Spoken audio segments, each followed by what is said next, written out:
Good morning, everybody. Going to have another little education session. So, there's been a lot of talk about people trying to mess around in Task Manager and disable services, disable startup programs.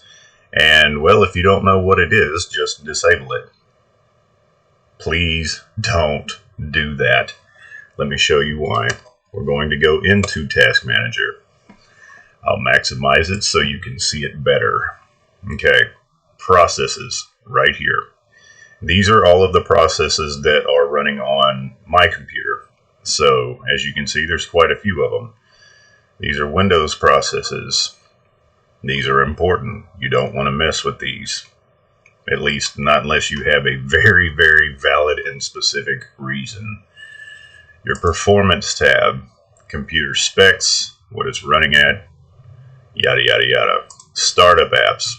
If you're trying to speed up the time that it takes to load Windows, notice mine was 4.2 seconds. Not really impressive, but whatever, it doesn't matter to me. There are things in here you can disable, and then there are things that you should leave alone. I'll come down to services and show you. There are a lot of services. You really don't want to mess with these if you don't know what they are. So if you don't know what a specific service is, look at its description. It'll tell you. If you still want to know what it is, select it, and then right-click, select Search Online. And here comes Google Chrome to tell me all about it. Agent Activation Runtime Service. It's located in the System32 folder inside the Windows folder of your main hard drive, assuming that your main hard drive is still using C. It's a legitimate file. Don't mess with it. Now, let's go back to processes. There's quite a few things in here as well. If there's some malicious program like the ones in my previous videos where I'm showing people how to turn them off, how to get rid of them.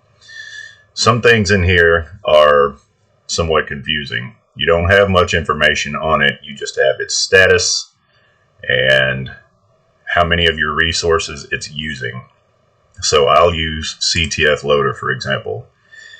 If you don't know what you're looking for, the layperson could come across this and see CTF Loader. Oh, well, that sounds like a virus or a Trojan, something that someone would use to control my computer. Well, let's find out.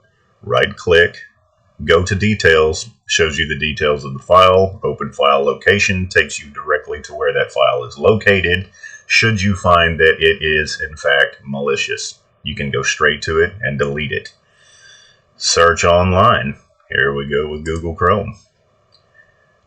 Also known as CTF Loader, ctfmon.exe, is a Microsoft process that runs in the background and is used by Microsoft Office to control the alternative user input text input processor. Legitimate file. Even though I don't use Microsoft Office, no need to mess with it. 21 megs of RAM, no hard disk activity, no network activity. It's not really putting a load on the processor at all, and shutting that down is only going to free up 21 megs of RAM. Not that big of a deal. Even though I'm idling and currently using 38%, I'm also recording, so OBS is kind of hungry. So anyways, we'll go back to our services. A lot of things in here. Yes, you can go to them, search online, and it will tell you what it is. You will sometimes run into a situation where you could see something like, say, Update Checker. If you've seen my previous videos, you've seen me mention this. It's not a virus or malware of any type. It is the update file associated with, in my situation, it's the update file associated with the Mini Tool Partition Wizard. It causes the Google Ad Manager pop-up whenever you log into Windows. So I have it disabled, but It's not removed from the list yet because I thought that it would be good to leave it there in case I need to use it or reference it for a previous video. Ironically enough, there it is. If I right click on it, I cannot go to the file location because the file no longer exists, but I can search online and find details about it. So let's see what it says. This is where you find some inaccurate information, and you're best to look at several of them. For here, ASUS software. This is an Alienware computer. I have no ASUS software on here at all. This link says that it's an adware and minor Trojan. Well, I happen to know that it is not. And then this one points back to ASUS again. So that's not necessarily, when you find a random file, that's not necessarily what it's going to be. If you are in doubt, right click, go to open file location, and at the very top in your file explorer, look at the link. It'll say, in my case, it was C:\users,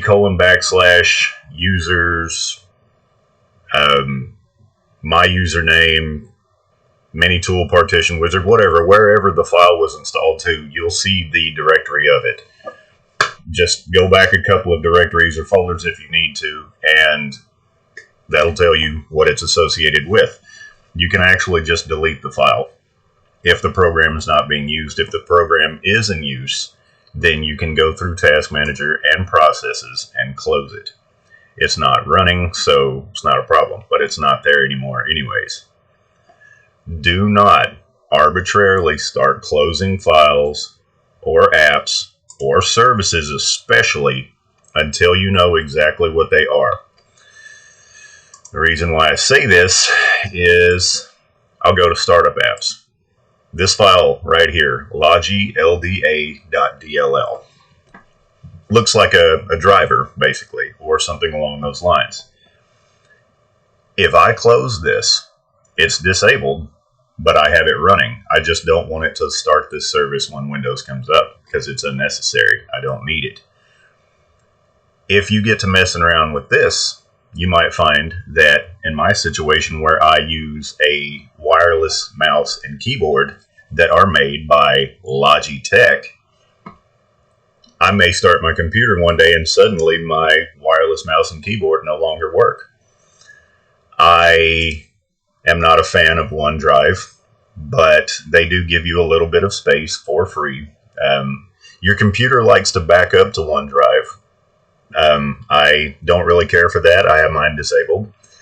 But you'll notice when your pictures and videos and things like that, if it shows as an icon and you can no longer access the file even though you know the file is still there, it's because those pictures and videos and music or whatever was uploaded to OneDrive.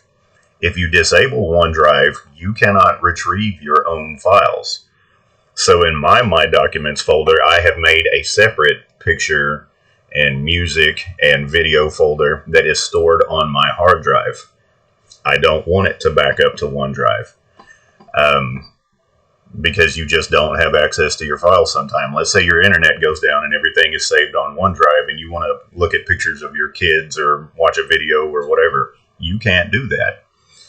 There are ways around it, yes, but you're really just better saving the file to your computer and then back it up to a pen drive or an external hard drive or network attached storage if you have that.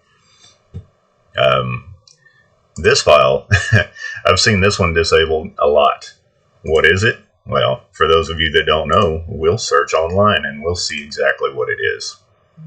Realtek High Definition Audio Driver. If you disable this, you turn your computer on, and guess what? You have no sound. It's the same thing as having your car or your truck and expecting it to do something on its own. It can't. Why not? There is no driver. So you can go down to your volume controls and you'll probably see quite a few things grayed out, and you don't even have the option to mute or unmute, control your volume, anything, because Windows can no longer talk to your sound card. It even gives you the description right here. So pay attention and read it. Don't arbitrarily close things. Don't delete things. Windows has actually, well, Microsoft, has done something very good by giving you the option to search online. In the Windows XP days, or even some of the older operating system days, you would actually have to type that name in, case sensitive if you really wanted to be accurate, which was a good idea, and you would have to research it on your own. Now you don't have to do that. You can go straight to search online and it pulls it up. See? Run dll32.exe is the executable. logilda.dll. There you go. There's my wireless mouse. So I thought I would share that with you guys. If you want to speed your computer up, you're going to be looking for startup apps. You can run things like CC Cleaner, make sure there's no malware of any type running on it, but the end user, really, this is all you're going to mess with. You can go through your processes if you want. My advice, you notice how it's broken into apps, background processes, and so on and so on. There's Windows services and everything too. Pay attention to what's using all of your resources. For example, OBS, it's all over the place right now, but 500 and some megs just in memory, 38%. So it's clearly a very hungry program. It's doing something. Malwarebytes is good. I would say it's worth spending the money on. I'm not big on subscription-based programs anymore, but that seems to be the way of the world these days. So it's better to have and not need than need and not have. Bear in mind, Windows Defender has improved quite a bit over the years, so you don't technically need something like this. It is a good program, and some programs can catch malware that other programs simply cannot. So when in doubt, you can run multiples, but if you run this, it's going to disable Windows Defender anyways. So if you uninstall this, some programs may not turn Windows Defender back on for you, and you will need to turn it on. This icon right here, your security center. So anyways, I thought I would share that with you guys. You can speed things up, yes, but if you're going to speed them up, go to Startup Apps and try it like that. Until next time.